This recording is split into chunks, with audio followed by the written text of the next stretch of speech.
Olá, alunos! Que bom encontrar vocês para mais uma aula de língua portuguesa. E na aula de hoje vamos falar sobre a segunda geração romântica, a segunda geração do romantismo. Continuando aí o nosso assunto literário sobre romantismo no Brasil. Então, vamos falar sobre segunda geração, observar o contexto de produção também. Vamos observar aí as características desse período, dessa segunda geração, e também vamos olhar para Álvares de Azevedo, um dos autores que é mais expressivo desse período, certo? Então, só relembrando aqui, na primeira geração, ou seja, na primeira fase do romantismo, nós vamos ter exatamente o período ali da independência do Brasil, os autores procurando trazer uma identidade para a nação e fazendo isso por meio dos textos literários. Então, os textos dessa época, da primeira fase, nós vamos ter a exaltação do indígena como o primeiro brasileiro, como o herói da nação, certo? É uma exaltação idealizada, ok? Vamos ter também a valorização da nossa terra, ou seja, da nossa fauna, da nossa flora por meio disso, ou seja, nos textos nós vamos ter a natureza sendo valorizada, né? Aqui tudo é melhor, aqui tudo é belo. Então perceba que nós vamos ter essas ideias presentes na primeira fase. A segunda fase, ela vai se distanciar um pouco das ideias da primeira fase e vai se voltar para outras ideias. E que ideias foram essas? Nós vamos ter aí exatamente uma geração que nós vamos chamar de ultrarromântica, como é conhecida também. Vamos ao texto, olha aí. A geração ultrarromântica ou byroniana, certo? Ou seja, se byroniana é exatamente Lord Byron, poeta inglês, certo? Autor inglês, que acaba inspirando com as suas obras, né, exatamente essa geração. Vamos já olhar um pouquinho para isso, ok? Então perceba que a geração ultrarromântica caracteriza-se pelo individualismo confessional extremado. Os temas recorrentes são o apego à morte, a fuga para a infância ou para a natureza e a relação ambígua com a mulher, né? Então nós vamos ter a mulher aqui a um só tempo sexualizada e inatingível, ou seja, a mulher ela vai ser idealizada, certo? Então perceba que nós vamos ter aqui uma mulher que ela vai ser endeusada, ela é perfeita, ela é bela, nós vamos ter esse tipo de mulher, não é? Que é perfeita, bela e que seduz o homem, ok? Então, essas ideias nós vamos ter presente aqui. Então, perceba que vai ser uma geração que vai tratar de temas mais fúnebres, né? Temas mais com um tom negativo, mais relacionado à morte. E essa morte, muitas vezes, pode ser a solução para os problemas, né? Para o conflito que ele tem com existencial com a vida, para o conflito amoroso, né? Para que ele possa viver um grande amor depois da morte, ou seja, os amados, ali nós vamos ter os personagens, morrem e vão ser felizes, certo? Então perceba que a morte muitas vezes vai ser solução nesse período. Continuando aqui, essas características elas estão muito presentes na obra de Álvares de Azevedo, o principal poeta ultrarromântico, certo? Então, pessoal, voltando aqui rapidinho, a gente percebe que esse período ele é influenciado por Lord Byron, certo? Um poeta inglês, e percebo que estava na moda exatamente essa ideia, né? De temas mais, vamos dizer, fúnebres, né? De temas com um teor mais negativo, certo? Então percebo a ideia desse amor, a mulher que é idealizada, tudo isso nós vamos ter nesse período. Ok? E um grande representante é exatamente o Álvares de Azevedo, como aparece aí no nosso texto. Voltando rapidinho a ele. Olha só, a obra, né, todas essas características vão estar presentes na obra de Álvares de Azevedo, o principal poeta romântico. E eu apresento aqui para vocês, olha só, o Álvares de Azevedo. Exatamente esse rapaz aqui, certo? Perceba que nosso autor aqui, ele é um autor de origem, vamos dizer, com grandes recursos financeiros, certo? Então perceba que esse autor aqui será alguém que estudou bastante, que teve condições de estudar, né, que teve condições de aprender e ter contato com filósofos, né, com a obra de filósofos lá da Europa, da Inglaterra, da França, da Alemanha, certo? E ele vai trazer as ideias desses filósofos para suas obras. Também teve contato com os textos de Lord Byron, ele vai trazer um pouco disso também para a sua obra. E nós vamos ter exatamente duas obras de destaque, que eu vou trazer aqui para vocês exatamente. A Lira dos 20 anos, certo? Que são poemas escritos que vão exaltar aí a mulher, que vão trazer um grande teor subjetivo. E observem como a mulher, já que é um ponto que nós vamos tratar na nossa aula, ela irá aparecer. Olha o exemplo deste poema aqui, este soneto. Então perceba que nós vamos ter um padrão clássico, né, um soneto, ou seja, versos organizados em 2 quartetos, como vocês podem observar aqui, logo nesses primeiros, e 2 tercetos, né? Olha só, 2 tercetos, olha aqui, 2 tercetos e logo nos primeiros versos, 2 quartetos, certo? Então, observem aqui, gente, o nosso poema. Pálida a luz da lâmpada sombria, sobre o leito de flores reclinada, como a lua por noite embalsamada. Entre as nuvens do amor ela dormia. Era a virgem do mar, na escuma fria, pela maré das águas embalada. Era um anjo entre nuvens da alvorada, que, em sonho, se banhava e se esquecia. Era mais bela, o seio palpitando, negros olhos, as pálpebras abrindo, formas nuas no leito resvalado. Não te rias de mim, meu anjo lindo, por ti as noites eu velei chorando, por ti nos sonhos morrerei sorrindo, certo? Então observem aqui, gente, nós temos um eu lírico, que ele está a contemplar aí a sua amada. E observem como nos primeiros versos essa amada surge. Pálida à luz da lâmpada sombria. Então lembra aquela ideia de temas mais mórbidos? Olha só, sombra, sombria, nós vamos ter palavras como essas aí presentes nos textos.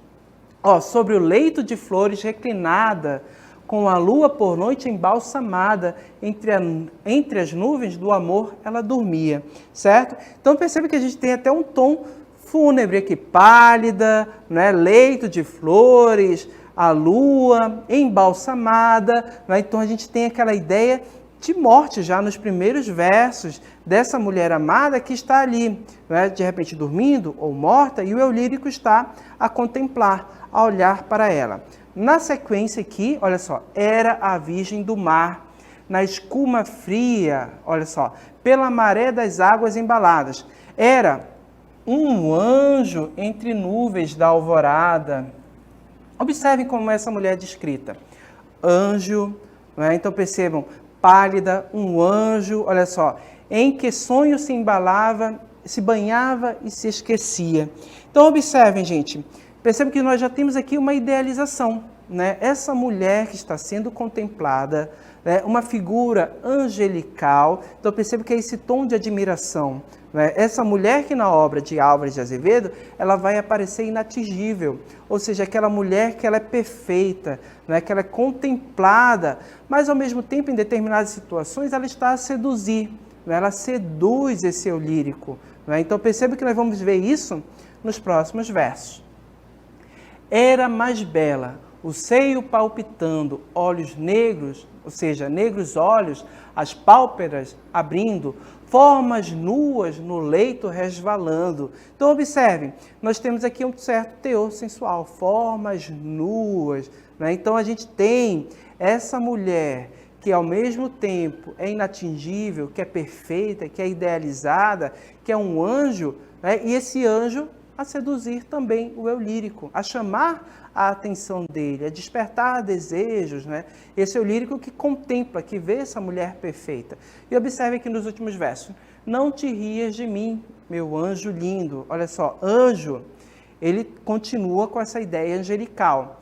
Por ti, as noites eu velei chorando, por ti, nos sonhos, morrerei sorrindo. Olha só, morrerei, a ideia de morte presente no texto. Então percebe que nós vamos ter essas ideias mais voltadas para um tom sombrio, né? Nós vamos ter uma mulher idealizada, a ideia da morte presente nos textos também. Então tudo isso caracteriza exatamente essa geração, né? Essa ideia, né, de viver a vida intensamente, morrer jovem, nós vamos ter presente aqui exatamente na segunda geração. A mulher, ela é exaltada, idealizada, um ser inatingível, né, um ser sublime que seduz também. E percebo que nós vamos encontrar essas ideias na obra de Álvares de Azevedo, que caracteriza aí a sua obra, a sua lírica. Outra obra interessante também que nós vamos ter desse poeta, que não foi escrita aqui em versos, como nós podemos observar nesse poema, olha só, morrerei sorrindo, né, a ideia de morte, essas ideias nós vamos ter presentes também em outra obra, que é exatamente essa daqui, Noite na Taverna, certo? Esse livro aqui é um livro escrito em prosa, parágrafos, não é um livro de versos, de poemas. E perceba que nós vamos ter aqui, exatamente nessa obra, um grupo de amigos conversando em uma taverna, em um bar, certo? E eles estão conversando, bebendo, curtindo a noite e contando as suas histórias, né? Então perceba que é algo que você vai ter alguém contando uma história dramática e aquele outro sempre dizendo, querendo dizer que a sua história, o seu drama foi pior do que o outro. Nós vamos ter exatamente essa ideia. Então esses jovens conversam, contam as suas histórias e percebam que nós vamos ter diversos temas envolvidos aqui. É um livro polêmico, certo? Percebe que para a época foi muito mais. Ele foi publicado depois da morte de Álvares de Azevedo, certo? Pela sua irmã. Mas nós vamos ter temas como assassinato, certo? Necrofilia, ou seja, relação sexual com pessoas mortas. Vamos ter também neste texto a mulher que mata, o adultério, né? A mulher que mata o marido e o filho para ficar com o amante. Então são temas pesados, são temas que estarão presentes aqui. E também o canibalismo vai estar presente nessa obra. Percebe que essas temáticas mais sombrias, mais pesadas, elas estão presentes aqui, mas elas são relacionadas também a questões humanas. Aí é exatamente onde Álvares de Azevedo vai trazer reflexões, não é, lá dos filósofos europeus. Elas vão aparecer presentes aqui em meio a essa situação, não é, do homem que em situações extremas acaba cometendo atos impensáveis, não é? No naufrágio, sem ter o que comer, de repente ocorre o canibalismo, com aqueles corpos já de pessoas que já estão mortas. Então percebo que é um livro que tem um tom um tanto pesado, né? Esses amigos, esses que estão conversando ali naquela taberna, querem dizer ali, mostrar que o seu drama, a sua história é pior do que a do outro. Então tudo isso vai estar presente aqui na obra de Álvares de Azevedo, Noite na Taverna. Então a gente pode perceber que esse autor representa bem essa segunda geração, né? Nos seus poemas, com a mulher idealizada, né? A mulher que é inatingível, certo? Mas que ao mesmo tempo também traz um tom mais sexual, né? Um tom de sedução para o eu lírico. Nós vamos ter exatamente a temática da morte, não é? A temática de sombria também presente nos poemas, assim como temáticas pesadas presentes aqui exatamente na obra Noite na Taverna. Então percebo que tudo isso é característica exatamente dessa segunda geração, né? Uma geração que é conhecida como ultrarromântica, uma geração que também vai ser conhecida como o mal do século. Então percebo que aquela geração em que a moda era morrer jovem, né? A bebida, todos esses autores aí estavam envoltos em bebida, então percebo que nós vamos ter exatamente um tom mais dramático, mais subjetivo, a expressão nos poemas vai ser muito mais subjetiva. Então, tudo isso vai estar presente nessa segunda geração, como vocês puderam observar, tanto nos textos que nós trabalhamos, quanto nos textos que nós lemos sobre essa geração. Ok? Então, já que compreendemos tudo isso sobre a segunda geração do romantismo, vamos partir agora para a nossa DLI, para o nosso exercício. Agora é com vocês. Vamos lá!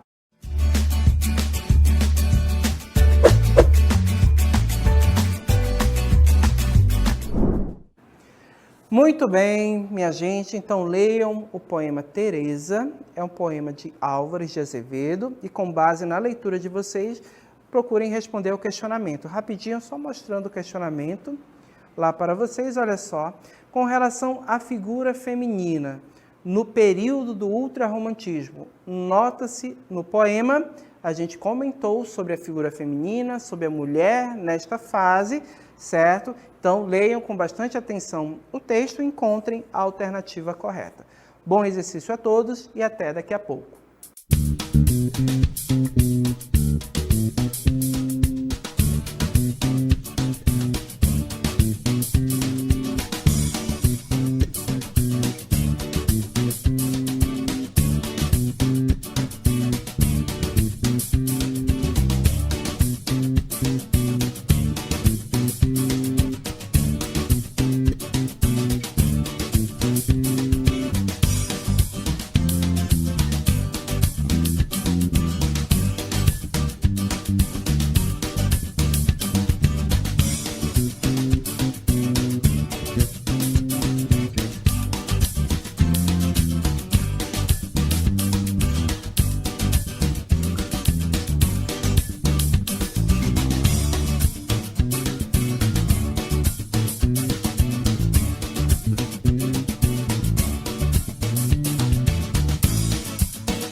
Muito bem, gente, voltamos agora para a nossa correção. Quero agradecer a interatividade de todos lá no nosso chat, aos alunos que enviaram as suas respostas, né, que conversaram com a gente.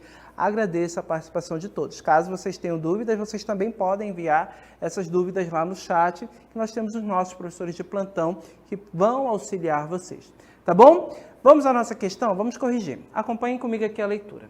Tereza. Quando junto de mim Tereza dorme, escuto o seio dela docemente. Exalam-se dali notas aéreas, não sei que, de amoroso e de inocente. Coração virginal é um alaude que dorme no silêncio e no retiro. Basta o roçar das mãos no terno amante para exalar suavíssimo suspiro. Não acordes tão cedo. Enquanto dormes, eu posso dar-te beijos em segredo.